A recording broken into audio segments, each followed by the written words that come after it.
Hi friends, இப்போ நம்ம கருவாட்டு குழம்பு செய்கிறோம். தாளித்து பச்சை மிளகா வத்தல் போட்டு தாளிச்சிட்டு வெங்காயம், கத்திரிக்காய், தக்காளி போட்டு மொத்தமாக போட்டு நல்லா வதக்கிட்டுருக்கேன். தக்காளி நல்லா இப்படி சுண்டை வதக்கிற அளவு வதக்கிடணும்.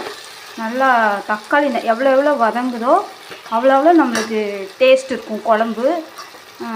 தக்காளி நல்லா இப்படி வதக்கிடுங்க. கடுகு, வத்தல், ஒரு பச்சை மிளகா, கருவேப்பிலை போட்டு தாளிச்சிட்டு வெங்காயம், கத்திரிக்காய், தக்காளி மொத்தமாக போட்டு வதக்கிட்டு இருக்கேன். எப்படி வதங்கியிருக்குன்னு பாருங்கள். இந்தளவுக்கு வதக்கிட்டு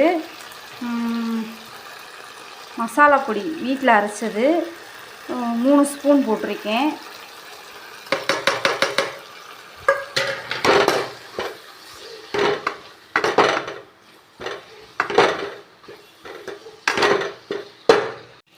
ஃப்ரெண்ட்ஸ், இப்படி எல்லாம் இது பண்ணிவிட்டு எண்ணெயிலே இது பண்ணிடுங்க. புளி தண்ணி ஊற்றுறேன். நல்லா கரைச்சிட்டு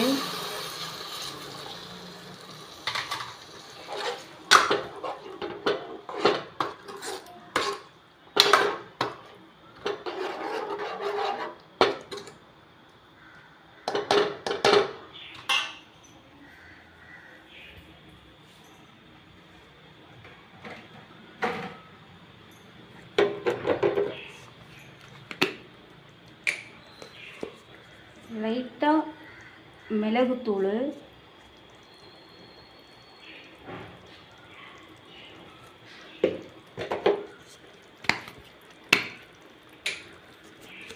லைட்டாக சீரகத்தூள் தான் மெயின் கருவாட்டு குழம்புக்கு.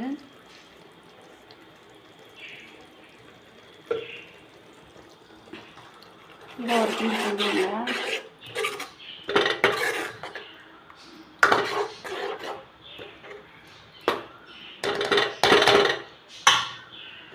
தண்ணி கொஞ்சமாக ஊற்றிக்கலாம்.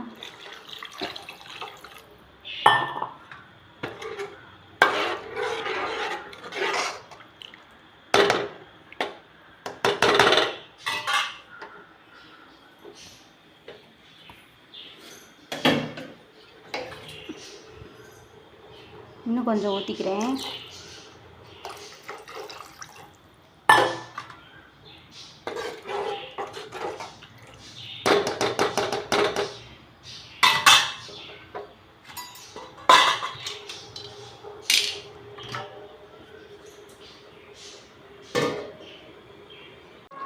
எப்படி கொதிக்குதுன்னு பாருங்கள். எப்படி இருக்குன்னு பாருங்கள் குழம்பு. இப்போ நான் கருவாடை போடுறேன். இது குச்சி கருவாடு.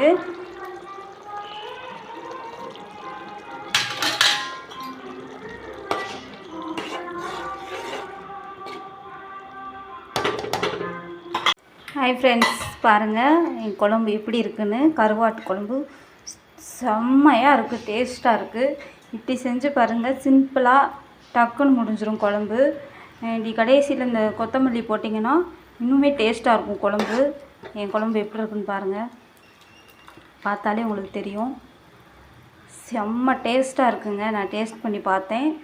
செம்ம டேஸ்ட்டாக இருக்குது, நல்லா இருக்குது குழம்பு. சிம்பிளாக டக்குன்னு முடிச்சிடலாம்.